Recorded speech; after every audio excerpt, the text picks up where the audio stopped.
it is never, ever, ever too late to change your life around. Yes. We change over 90% of our cells every 3 months. And you start giving the cells good building materials, you start building a healthy microbiome, and they'll help you rebuild it. It's amazing.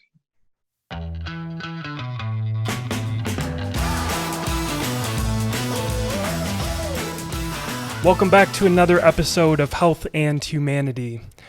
Our guest today is Dr. Stephen Gundry. Dr. Gundry has worked in medicine for over 40 years and is probably best known for his work as a heart surgeon.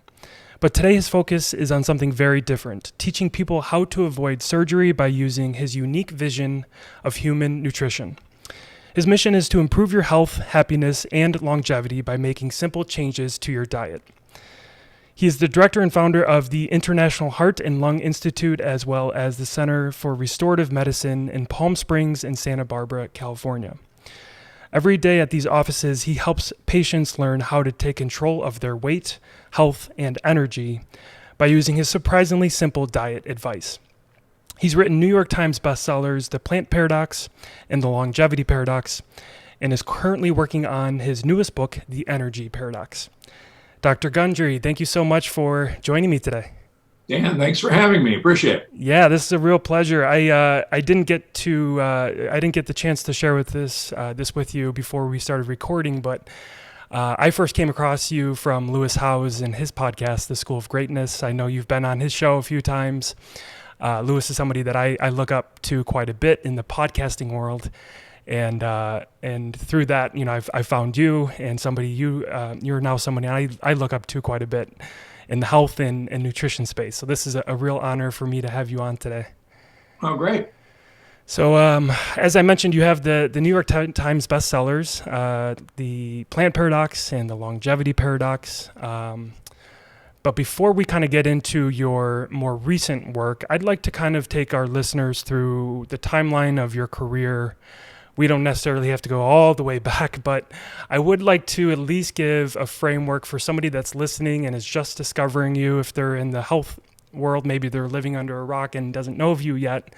Why don't you take us back to your work as a heart surgeon and how you stepped away from that eventually? Yeah, so I guess I was a world-famous heart surgeon. I was chairman and professor of cardiothoracic surgery at Loma Linda University, where my partner, Leonard Bailey, and I pioneered infant and pediatric heart transplantation in the 80s and 90s. Mm-hmm. I also became famous for inventing devices that are used still to protect the heart during open heart surgery, most widely used device yet. And was also famous for operating on people who nobody else wanted to operate on. And I was one of the original 20 surgeons who were selected to implant the first artificial heart. Some people say I'm one of the fathers of robotic minimally invasive surgery. So anyhow, had an illustrious career. And then a little over 20 years ago, I met a guy who changed my life, who I call Big Ed. Real guy. He was 48 years old from Miami, Florida, who had inoperable coronary artery disease. That means all his blood vessels were so clogged up that you couldn't put stents in, you couldn't do bypasses because there wasn't any place to land a bypass. And like many people, he would take his angiogram, the cardiac catheterization movie of his heart, and he'd go around the country to various centers and find, some idiot like myself who would be willing to take him on. And so he had been doing this for 6 months, and everybody turned him down, rightfully so. And he arrived at Loma Linda after about 6 months and bearing his angiogram. And I looked at his angiogram from 6 months earlier, and I said, everybody's right. I'd love to help you. There's just nothing here. I can't help you. You're right. And he says, well, here's the deal. I've been on a diet for the last 6 months, and I've lost 45 pounds. Now, the reason this guy's called Big Ed, he weighed 265 pounds when I met him. Okay. Big. Yeah. So that's, he was well over 300 pounds when this started. And he says, and I went to a health food store and I bought a bunch of supplements. And he brings in a huge shopping bag full of supplements. And he said, maybe I did something in here. And I said, yeah, well, good for you for losing weight, but that's not going to change anything here. And I know what you did with the supplements. You made expensive urine, which I firmly believed back then. And he said, well, look, I've come all this way. Why don't we do another angiogram? What could it hurt? So I moan, and I said, okay. So in 6 months' time, this guy has cleaned out 50% of the blockages in his heart. Wow. I mean, cleaned out. I mean, they're gone. Is that something you've ever seen before, 50%? Never. Wow. Never. Well, I've never seen it happen. I mean, let me give you an example. I was, for many, many years, abstract reviewer for the American Heart Association annual meetings. And I can tell you that it would be world renowned, I mean, breaking news when a statin drug, a cholesterol-lowering drug, would reduce plaque by 0.1% over a year's time. Wow. That would be breaking news. I mean, that would be astonishing news. And here's a guy in 6 months with no statins, no nothing, just changing the way he eats and taking some supplements. Wow. Who's cleaned out 50% of the blockages. And I'm flabbergasted. And so I asked him to start telling me, how he did this. Mm-hmm. And what was your diet like? So he starts telling me his diet, and about, 4 sentences in, I go, time out. I said, serendipitously, my research at Yale as an undergraduate, I had a special major in human evolutionary biology, where I had to defend a thesis that you could take a great ape, change its food, change its environment, and prove that you would arrive at a human being. And I had this huge thesis that I defended and graduated, and I gave it to my parents. And so he's describing my thesis of the ancient human diet. And so I was a big fat guy at this time. I was 70 pounds overweight. I was running 30 miles a week, doing 5Ks, 10Ks on the weekends. I was going to the gym 1 hour every day at 4:30 in the morning. I was eating a mostly vegetarian diet because Loma Linda is an Adventist institution. And I had hypertension, pre-diabetes, arthritis, migraine headaches. I was doing baby heart transplants with migraines. I don't recommend that, by the way. And, I'm doing everything right. And everybody's telling me, well, this is genetics. Your dad's got the same problems and you just inherited this. So when I saw what Big Ed did, I called my parents and I said, you still got my thesis? And, they said, oh, yeah, of course. It's in the shrine. And so they sent it up to me, and I put myself on my thesis, and I lost 50 pounds my first year. Wow. The other thing I did was I started taking a bunch of supplements. And I was actually famous for a supplement concoction that I would put down the arteries and veins of hearts to protect them during heart surgery and protect heart transplants to put in a heart in a bucket of ice water for 48 hours and then restarting it and making it work perfectly. And it never occurred to me to swallow these dumb things. So anyhow, and what I did is this was happening to me, and my arthritis went away, my blood pressure normalized, my prediabetes went away, my migraines went away. Wow. And so when I would operate on people at Loma Linda, I would give them my diet and say, look, I don't want to ever see you again. And if you follow this, I'll bet you we'll never have to do a reoperation, because normally we would have to reoperate on people every 5 to 7 years. They clog up the new stuff. So, and I did this for about a year, and lo and behold, it was working great on these people. We were throwing away their blood pressure medications, taking off their diabetes medications. And then one fateful day on a Friday, I looked in the mirror, getting ready to go to work, and I said, I have got this all wrong. I shouldn't operate on people first and then tell them how to eat. I should teach them how to eat, and then I won't have to operate on it. Right. Now, as a heart surgeon, that's really a stupid career move. I mean, it's like put yourself out of business. Yep. And as my wife reminded me for the last 20 years, what a stupid career move. So I actually resigned my position really at the height of my career and set up an institute in Palm Springs initially, where I would ask people to let them be my research project. And every 3 months, I want to get a bunch of blood work that insurance or Medicare would pay for, and ask them to take certain foods out of their diet, put certain foods in their diet, and to go to Costco or Trader Joe's, there wasn't an Amazon back then, and buy some supplements. I didn't want to sell it to them. Yep.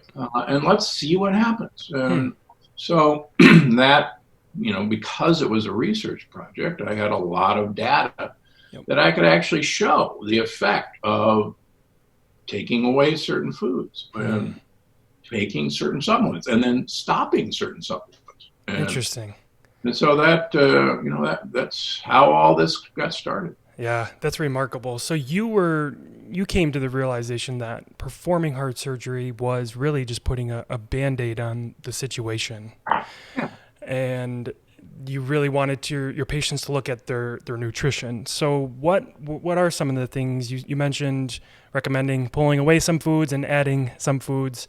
I'm aware of the idea of, everything you talk about in the plant paradox with lectins and the foods we should be eating and not eating, but why don't you kind of just walk us through a synopsis of that, what that nutrition looks like? Yeah, well, I think, I wish I was as smart as Hippocrates, because 2,500 years ago, Hippocrates said that all disease begins in the gut. And he didn't have the Human Microbiome Project. He didn't have stool samples. Yep. He had none of this. And yet, the longer I do this, the more I realize and have proven it to myself and have published that, in fact, you choose the disease. I don't care, you name it, it began in the gut and with leaky gut. And if you had asked me even 15 years ago, well into this practice, what I thought about leaky gut, I would have said it was voodoo, pseudoscience, and now with sophisticated tests, I can tell you that any disease process starts with leaky gut and ends when the gut is sealed. So the plant paradox was kind of two features simultaneously. One, there are certain plant proteins that are part of the plant defense system against being eaten. And some people still find it hard to believe that plants do not want us to eat them. They were not put here for us to eat. They were here first. And they don't want to be eaten, and they don't want their babies eaten, their seeds, with certain exceptions. And so they use a protein, a sticky protein called a lectin, that is designed to make their predator, including us, not thrive, feel ill, get depressed, get anxious, hurt. And a smart animal, if they are eating these plants and are not thriving, usually says, every time I eat this particular plant or this particular plant seed, I'm not doing very well. And I'm not going to eat this anymore. I'm going to go eat something else. And this was a beautiful balance of power. So lectins are designed by the plant to stick to sugar molecules. And those sugar molecules line our mouth, our gut, our swallowing tube. They line our blood vessels, they line our joints, they line the spaces between nerves where nerves talk to each other. And you can prove, and the book shows multiple references, how lectins disrupt or stick to these joint surfaces. Give you a quick example. I just published a paper in Circulation in the American Heart Association Journal, looking at one of the lectins in whole wheat called wheat germ agglutinin. It's not present in, for instance, it's not gluten. Gluten, by the way, is a lectin. But wheat germ agglutinin is a little tiny lectin that can go through the wall of our gut without leaky gut, and it will stick to a sugar molecule that I write about in our blood vessels called Nu5AC. And it goes right for Nu5AC and sticks just like a splinter. And because it's a foreign protein, our white blood cells view it as a splinter, and they start attacking the surfaces of our blood vessels. Wow. And I showed by a very sophisticated test called a pulse test that came out of USC, that if we took lectins and whole grains out of people's diets, even people who were gluten-free, that the inflammation on the wall of the blood vessel would subside. And when we reintroduce like whole grain bread, it would occur again. So, yeah, so this is really measurable things. It's not pseudoscience. It's not conjecture. Now, my critics would say, well, come on. People have been eating whole grains for the last 10,000 years, which is true. People have been eating beans for the last 10,000 years, which is true.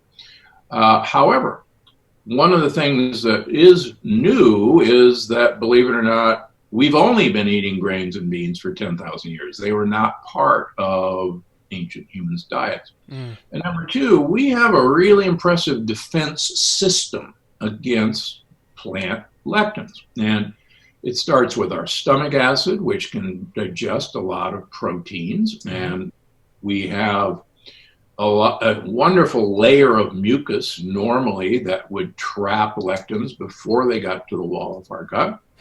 We have a wonderful microbiome, 100 trillion different bacteria, that some of whom really enjoy munching on lectins. In fact, there's a bacteria that likes to eat gluten, of all things. But what the other purpose of the plant paradox was, there are 7 deadly disruptors that have screwed up our defense system just horribly. From acid-reducing drugs to antibiotics that we're given or are in our food that we eat. Even if you see antibiotic-free on a chicken label or a hamburger label, bet that 50% of the things that say antibiotic-free aren't antibiotic-free, and we can get into it. And then we take, speaking of exercise, we take ibuprofen, Advil, Aleve for every ache and pain without knowing that these substances actually are like swallowing hand grenades. One ibuprofen will blow craters in the wall of your gut. Wow. And people don't realize that in the 1970s, when these drugs were available, they were prescription only, and they came with a warning that you could only use them for 2 weeks because they were so dangerous. Wow. And now, we pop them like candy. My shoulder hurts because I worked out too hard yesterday. I'll take 2 Advil or. Wow. And, yeah. I had no idea ibuprofen had that effect on our gut. Yeah, and in fact, well, it's an interesting story in and of itself. The drug companies knew that this happened, and I cite some of the research in the plant paradox. And that's why it came with a warning label. But these NSAIDs, as they're called, non-steroidal anti-inflammatory drugs, were a replacement for aspirin. And aspirin was known to cause stomach ulcers. And these drugs were developed so that they didn't cause stomach ulcers. But what they knew and we didn't know was that they caused ulcers in the small intestine. Wow. And we didn't know that because our gastroscopes, if anybody's swallowed that black tube to look down in their stomach, don't get into the small intestine. They only go into the stomach and the first portion of the bowel called the duodenum. So we didn't know that all this was happening downstream because we couldn't see it. And that's the loophole. So when people were taking these things, no, you don't have any bleeding in your stomach, you're fine. And all the mischief was down below. Remarkable. So with leaky gut and lectins, no beans you mentioned. What other foods are we eliminating here? Yeah. So the other thing that's happened to us, all of us in America, actually the world, are originally from Africa, Asia, or Europe. Mm-hmm. We were all originally from Africa, but we won't go there. Mm-hmm. Uh, so none of us were exposed until 500 years ago to a North or South American plant. Hmm. And that started with Columbian trade, with Columbus. And so there are a huge number of our favorite foods that are actually very new to our immune system, to our gut. And those are the nightshade families, excuse me, like peppers, like Mm-hmm. tomatoes, like potatoes, like goji berries. Goji berries is an American plant. Hmm. They were taken to China and trade and grew very well. Hmm. Quinoa. The Incas actually had 3 detoxification processes to get the lectins out of quinoa. Um, Peanuts. Peanuts are a bean, they're a legume. Mm-hmm. 95% of human beings carry a preformed antibody to the peanut lectin. Wow. And cashews. Cashews have such lectins on them that there's even cashew picker's disease where you get horrible burns on your hands by taking the cashew nut off the cashew fruit. Interesting. And in the Amazon, the cashew fruit is eaten and the nut is thrown away because it's so dangerous. Huh. So That's remarkable. I love the fact that people are having their cashew milk. Right. And you wouldn't believe the number of people who've heard me speak who had impressive stomach issues and they got rid of their cashews and their cashew milk and miraculously it went away. That's so fascinating. What about foods that we should be eating? What are some things that you would recommend, especially, at a time like right now where people are looking to boost their immune system? What are some things that you are a big fan of? So great question. So the other part, particularly of the longevity paradox and in the upcoming energy paradox, is our microbiome, those tens of thousands of inhabitants in our gut, are probably the critical missing piece to our overall health that has been ignored for far too long. These denizens are a separate, if you will, ecosystem. They're a tropical rainforest inside of us. And we're learning more and more that this stuff isn't just crap that we crap out, but that they actually have a complete language of communication to our cells, our mitochondria, our brain, about how things are going in this parallel universe. So we're a symbiotic organism. They're dependent on us for their home, and they're dependent on us to give them the food that they want to eat. We're actually dependent on them for some just phenomenal chemicals that we probably won't go into because I don't want to steal the thunder from the book. All I can tell you is that there is a language of communication from these single cell organisms to this higher creature. And that code has recently been broken. We've speculated that it's existed. We thought about it for the last 10 years, but we hadn't been able to find it. And only recently was this code broken. And all I can tell you is it's as an exciting development as breaking the Enigma code in World War II. And there is a language that these guys talk to us and tell us what to do. It's actually really scary. I hear music. It's the Twilight Zone. So without further ado, you got to feed these guys what they want.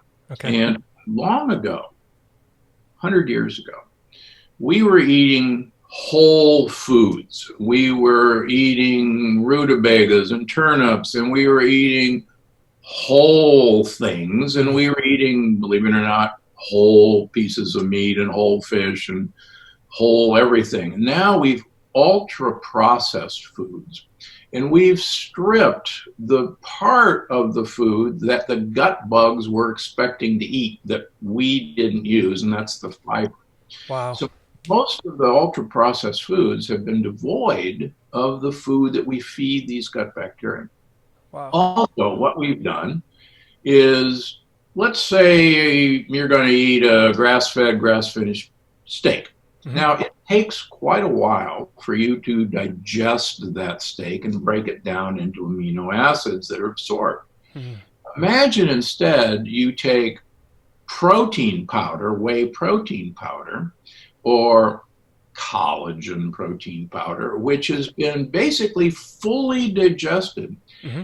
It is absorbed instantaneously. And what people will learn in the energy paradox is that all of a sudden you have this rush hour of all these energy producing products cramming into your mitochondria. And literally like a rush hour in Chicago or a rush hour here in LA, nothing moves and your energy tanks. Wow. Even though you just ate an energy bar. Huh. So, long story. The purpose of the longevity paradox was if you eat for them, they will take care of you because you are their home. It's a team approach, right? If we take care of them, they take care of us, vice versa. Exactly. It's amazing. Yeah. You give what they want. And I mean, we now know that, for instance, we've learned that there are obesogenic bugs and lean bugs. And initially, we thought that obesogenic bugs, bugs that make people fat, and you could prove this in animal and actually human experiments, that they would extract more calories out of the food you eat and send it on to you. And that was the prevailing theory on how this works. Recently, we've discovered that it goes far beyond that. The obesogenic bugs not only extract more calories, but they actually send messages to your brain to get more of what they want to eat, and that's simple sugars and saturated fats. Okay. And so our brain is hijacked by these single cell creatures, and we can now measure that language, those communication systems. And that's why, even if you say go on a diet and don't eat these things for a few days, you get these intense cravings. It's like, oh my gosh, if I don't have some ice cream, I'm going to kill somebody. And it's not now your willpower that's a problem. It's actually your brain has been hijacked. And Wow. these guys are saying, what's the deal? Come on, go get it. That is fascinating stuff. And the sad thing is, we think we're so smart, so in control. Yep. And the thought that these little bugs that live inside of us could have that effect on us is mind-boggling. Right. And without even really knowing it, unless you're doing the research or listening to somebody like yourself, it's not like it's something that you would just be aware of. You would probably think about willpower and think that, oh, I lack willpower, but it's really not. That's exactly right. And, and so, and I've said this from Plant Paradox on, believe it or not, this is not your fault. This is not our fault. You're not a weak person. You're not a bad person. I didn't view myself as a weak person when I was 70 pounds overweight. I'd stay up all night doing baby heart transplants and keep going the next day. I'm not a weak person. Right. And yet, I couldn't control my appetite. Right. And I would be drinking, people know, I would drink 8 Diet Cokes a day. Wow. You could identify me with a Diet Coke. If I could sterilize it in the operating room, I would have had it in the operating room. Yeah. You're not doing that so much anymore, are you? No, I haven't. I haven't had an artificially sweetened beverage in well over 20 years. Yeah, that's good. Good for you. So what are some foods then that we can use to support everything you've just talked about? Yeah. So one of the things, these sugars are variously called polysaccharides. And These are long chain sugars that in general, we don't have the ability to digest into simple sugars. And so a lot of these arrive in our colon, our lower intestine, where these guys are waiting for their food. So the tubers, things like yams, things like taro root, things like jicama are great. Artichoke hearts, artichokes are great for you. Jerusalem artichoke, sometimes called sunchoke. The chicory family. Now, everybody can go to a grocery store and they're going to see this kind of dark red and white thing that almost looks like a cabbage. And some people call it an Italian lettuce. It's radicchio. And it's in every grocery store I've ever walked into, even in Chicago. And Belgian endive is another part of the chicory family, frisee, escarole. These guys are on the menu in every part of Italy, in every part of the south of France. They're in every salad I've ever eaten in France. And these guys feed good gut bugs. Now, you can even buy inulin as a supplement. It's a powder, and it has a slight sweet taste. There's even a company that I have no relationship with called Just Like Sugar, and it's inulin with a little bit of orange peel in it. And you can use it just like sugar. They even have brown sugar. Wow. So the more of these fibers that you get into your diet, the more your gut bugs are going to think this is the best thing that ever happened to it. Mushrooms. If you want to support your immune system, mushrooms are right up there on the most important foods. They really kick your natural killer cells into high gear because mushrooms don't have any miracle ingredients. They have a ton of specific polysaccharides that our gut bugs eat. And our gut bugs tell our immune system, hey, we got your back. Go out looking for other guys. And in fact, the other thing that people should know with COVID is when you have leaky gut, and most of us do, unbeknownst to us, 70 to 80% of our immune cells, of our white cells, are actually lining our gut. So they're there because most of the mischief is going to come across our gut wall. Wow. And if mischief is coming across your gut wall, all of your immune system is called down there. And in fact, sorry guys, but a beer belly is because you have a leaky gut from beer. Beer has a ton of gluten in it, sorry. Yep.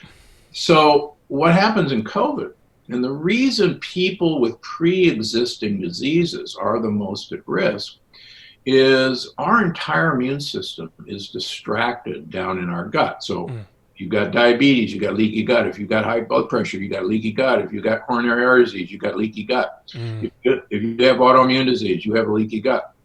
So our entire immune system is distracted.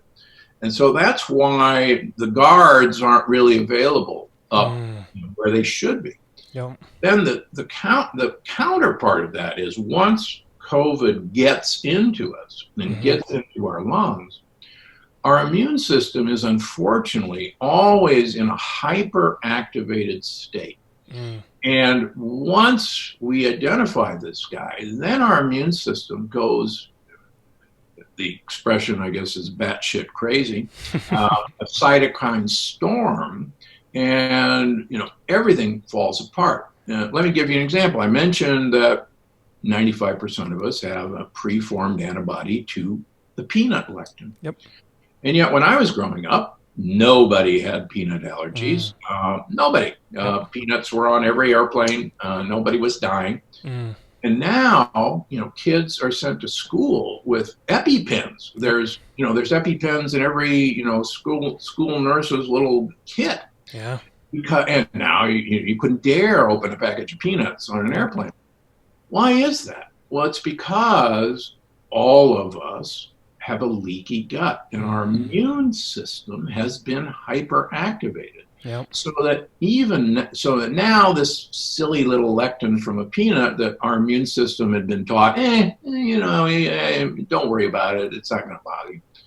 Now it goes, oh my gosh, there's a peanut lectin, kill it. And and we get this hyperimmune response, and these kids are dying. Yeah. So I want people to realize that, think about that peanut allergy and think about the cytokine storm from COVID. It's the same process, and it came from the same place. It came from our immune system being hyperactivated 24 hours a day because of leaky gut. Wow. So let me ask you this: if we all followed your advice and your nutrition advice, and we did not have leaky gut, would there be a need to worry so much about this virus? In my humble opinion, no. So far, none of my patients have contracted COVID. And I continue to see patients every day of the week, even Saturday and Sunday. Yeah. So and we have a regimen for them. One of the things that's, I think, incredibly important is most people have a very low vitamin D level. And there's now 5 human studies showing that the higher your vitamin D level, the less affected you are going to be from COVID. And with a high vitamin D level, if you catch it, it's going to have a mild effect. If you have a low vitamin D level, these are the guys who are getting into big trouble. And as I've written in all my books and the upcoming book, The Energy Paradox, vitamin D is critical for stopping leaky gut, number one.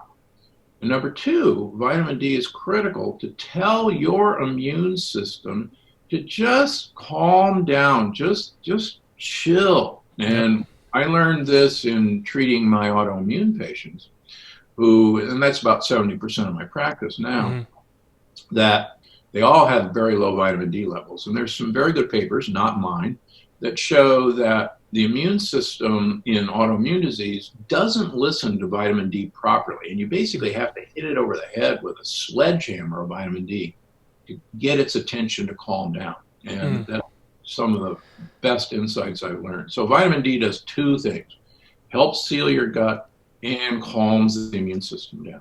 Got it. That makes me feel much better, because I've been loading up on vitamin D3 for the last several months based on what I've heard from you and in your interviews that you've done and in your own podcast. So I'm happy to hear I'm doing the right thing there. Yeah, and the other thing we're beginning to realize, and labs are beginning to catch on, I've never seen vitamin D toxicity. I've been measuring vitamin D for over 20 years now. Dr. Mark Hyman, my friend, has never seen vitamin D toxicity. I mean, could it exist? I suppose, but I've never seen it. Yeah.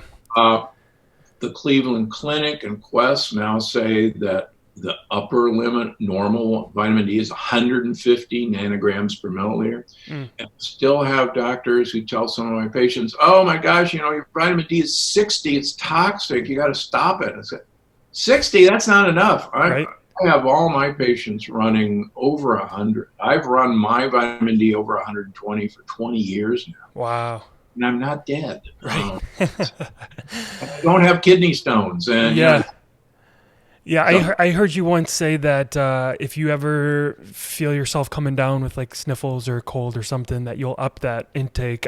For now, I've been doing about 10 to 20,000 IUs a day, and if I feel a little sickness coming on, I'll up that for the day. Is that about right? Yeah. Personally, if I feel something coming on, scratchy throat, I'll take 150,000 international units 3 days in a row. Wow! And when I decided to keep seeing patients with COVID, I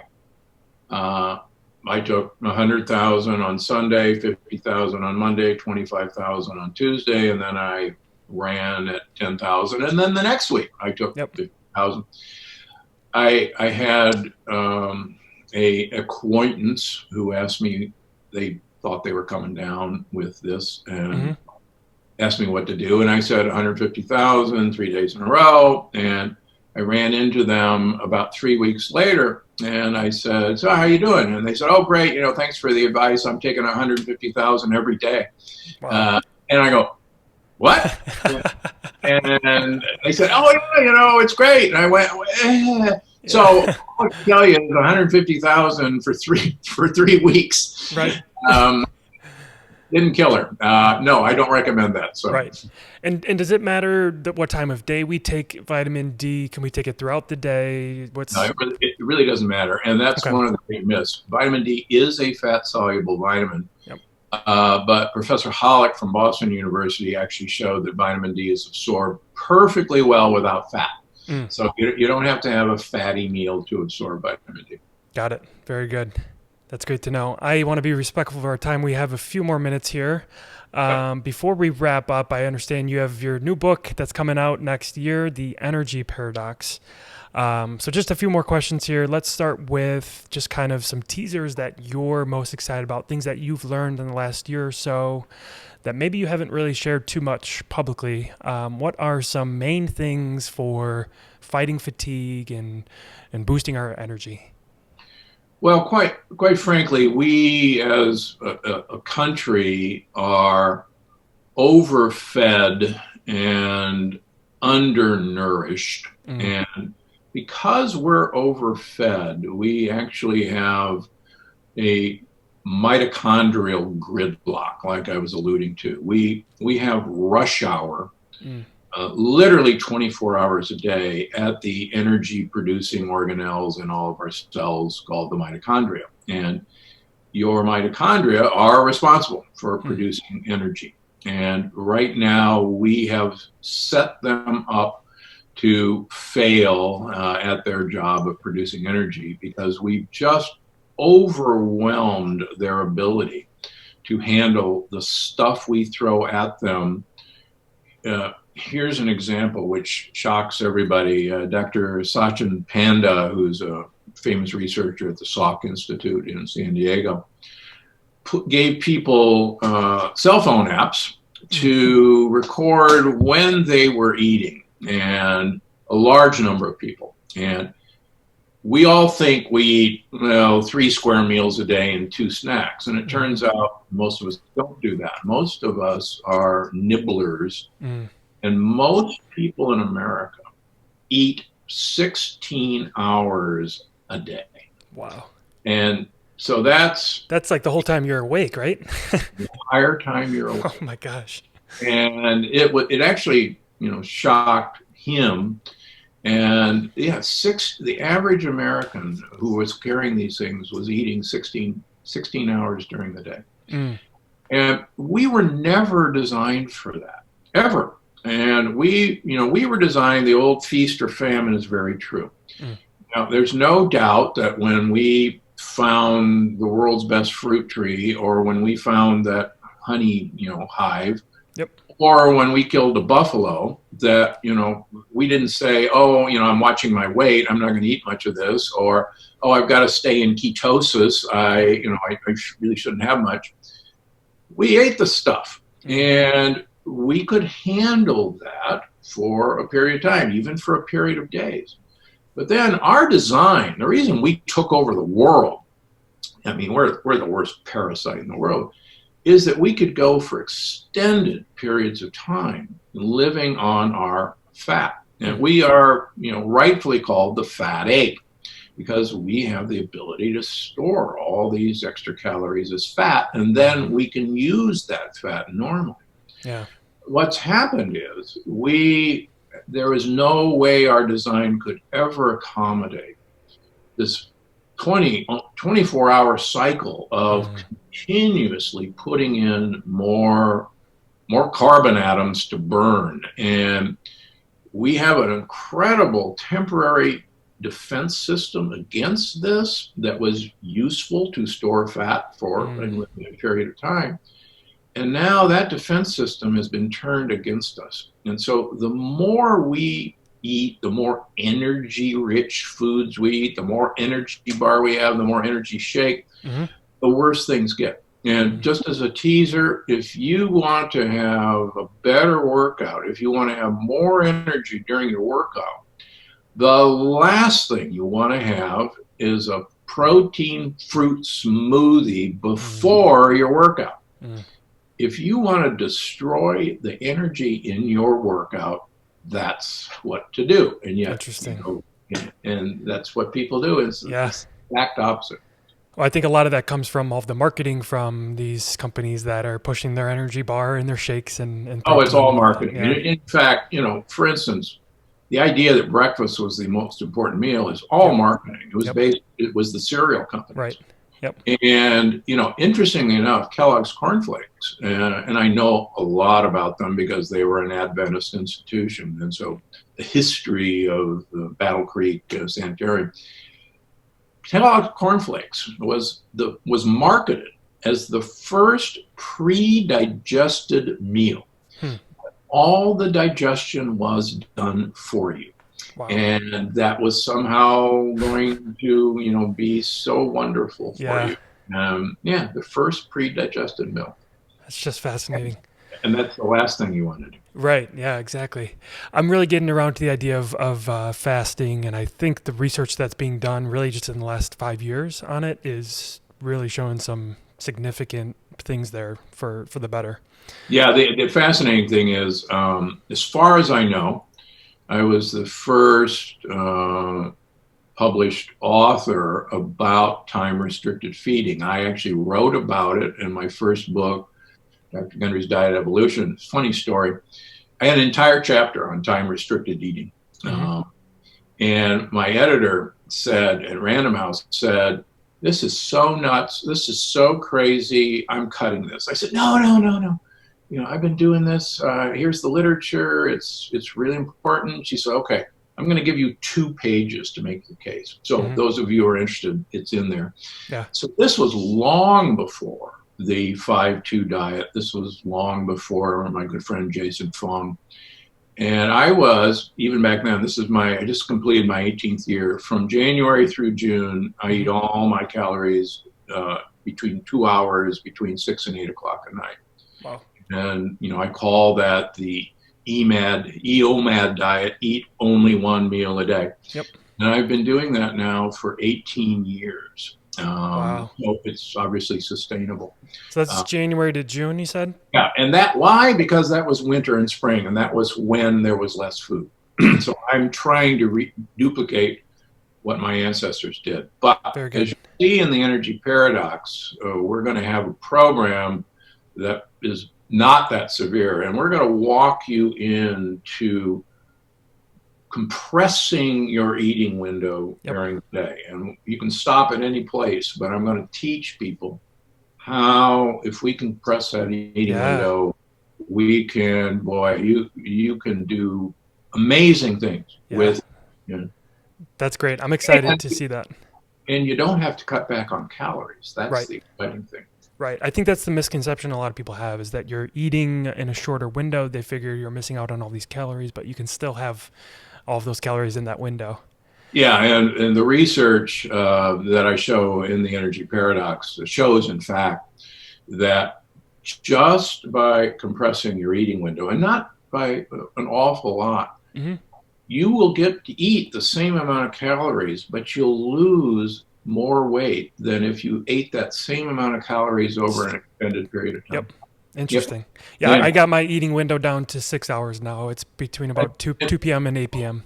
Yeah, and personally, that to me is probably the perfect eating window. There's a recent study that shows that a 4-hour window does not improve on a 6-hour eating window. Okay. And if anyone carries the ApoE4 gene, the Alzheimer's gene, and 30% of people do, Dale Bredesen and I both feel that get that eating window down to 6 to 8 hours, and it's one of the best things you can use to protect your brain.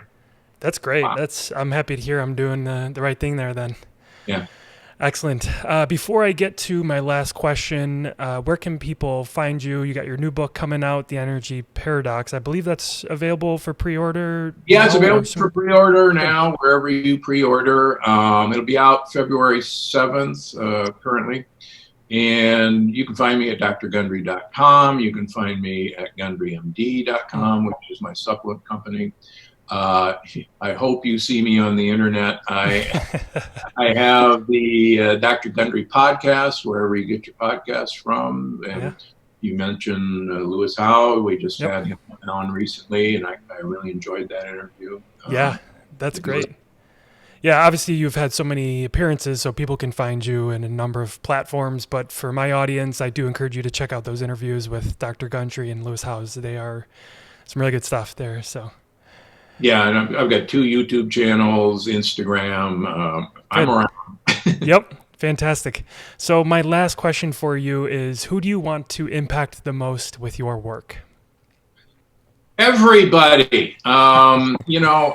There's so many people that I've met who kind of tagged along with another person who came to see me. And for one reason or another, they decided to, do this as well. And people who thought that they didn't have an issue, and I call them the walking well in my book. It turns out that when they actually did a deep dive, many people walk around with what they think is normal, and they've got an underlying autoimmune issue. They've got an underlying inflammatory issue that they just thought was kind of a normal part of life. Wow. So it's really exciting to see this. Just yesterday, I saw a mother and her daughter, and the mother brought her daughter, who was very overweight, in to see me. She was in her early 20s in college. And, she couldn't reach her daughter, and I guess I did. And the mother said, heck, if you're going to do this, I'm going to do it to encourage you. And mother, turns out, thought she was perfectly healthy, but she was pre-diabetic. She had and she had hypertension, and she didn't know it. And so I just saw them back yesterday, and both of them have lost 35 pounds. Wow. The daughter had an autoimmune disease. It's gone. The mother now, not only, isn't a pre-diabetic, but now, just to throw this out, I follow people's hemoglobin A1Cs, and you hear A1C on the ads all the time. Yep. A perfect hemoglobin A1C is 5.0. If anybody gets below 5.0, they're literally awarded a gold star in my home, literally. And so both of these guys had been pre-diabetics, and now both of them had a hemoglobin A1C under 5.0. One was 4.6, one was 4.8. And now the competition between these two is, so, it can happen to anybody. And that's the exciting thing. So these guys were both kind of looking for a life of misery. Yeah. They didn't know it. So remarkable. I love it. You're doing great work, Dr. Gundry. Keep it up. Thank you for your time, for sharing all of your expertise. I really appreciate everything. Well, thanks, Dan. And with parting shot, it is never, ever, ever too late to change your life around. We change over 90% of our cells every 3 months. And you start giving the cells good building materials, you start building a healthy microbiome, and they'll help you rebuild. It's amazing. It's fantastic. Yeah, it really is. Remarkable. Well, thank you. Right. Yes, that's right. All right. Well, thank you so much. I really appreciate your time. All right. Thanks, Dan. Have a great day.